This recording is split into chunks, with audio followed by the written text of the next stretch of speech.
সব ভালোবাসার গল্প পূর্ণতা পায় না, আর এটাই জীবনের সবচেয়ে বড় সত্য।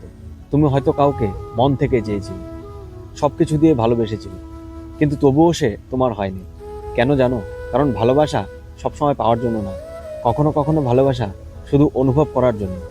যদি পৃথিবীর সব ভালোবাসা পূর্ণতা পেত, তাহলে হয়তো কষ্ট বলে কিছু থাকতো না।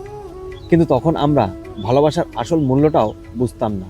জীবন আমাদের সবকিছু দেয় না, কিছু জিনিস কেড়ে নিয়ে শেখায় কিভাবে শক্ত হতে হয়।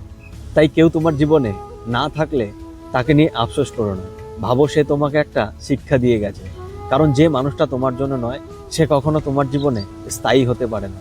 তাই আজ থেকে একটা কথা মনে রেখো, ভালোবাসো, কিন্তু নিজেকে হারিয়ে নয়, নিজের সম্মান বাঁচিয়ে।